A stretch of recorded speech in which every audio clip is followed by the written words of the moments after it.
So what is content writing basically? Is there a demand for content writing? Are people hiring content writers? Please understand one very simple thing.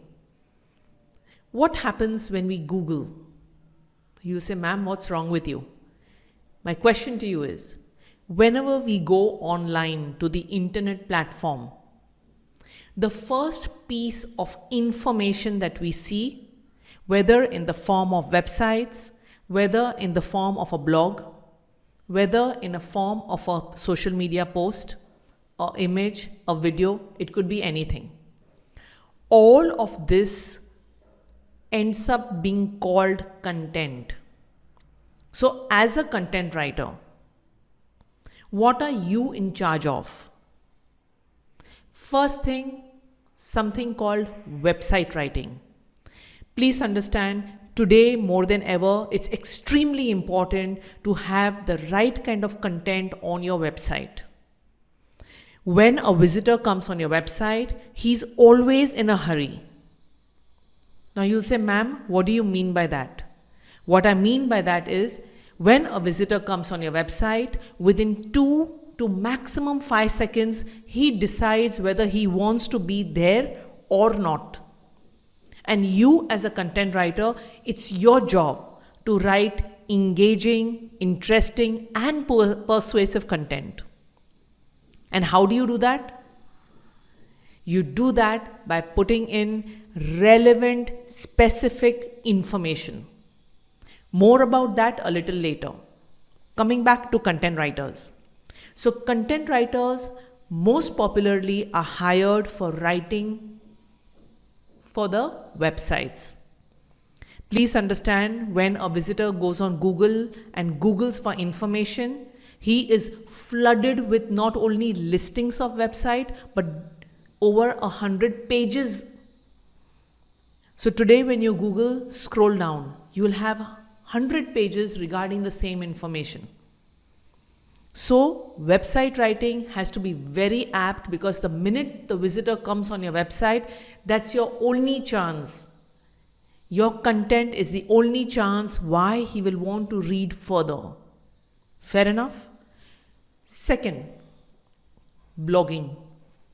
Please understand, there's a wrong notion that blogging is dead. It's not. Even today, there are over 1 million blogs being written, 1 million blog posts being written. Now, what do I mean by that? Please understand, blogs are a platform where you can churn out content on a regular basis. So for me to explain to you the importance of website and blogging, I'm going to do something. I'm going to explain to you that website is very static in nature. Now you'll ask me, ma'am, what does static mean? Static basically means is that we make very few changes once our website is ready. So a website kind of falls under online brochure.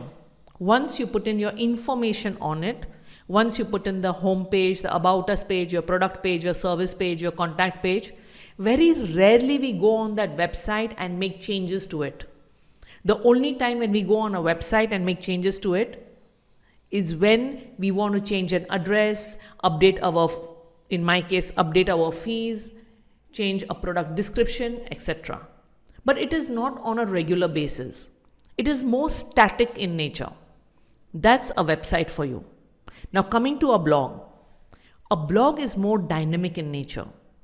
You can churn out content, and the reason why I say it's important is because when you blog, you're writing articles. Your articles could be around your product. Your articles could be around your buyer persona. Your articles could be a how-to, do it yourself, or your articles could be where as an expert you are guiding your prospective customer. So a blog is a beautiful platform where you can actually display your knowledge, your skills, and your expertise. And because it is dynamic in nature, what I mean is every week you could be churning out a new blog post. That's why a blog becomes very dynamic. You're adding new content to it, adding more and more pages to it, and not only that, it helps you in the ranking of your website as well.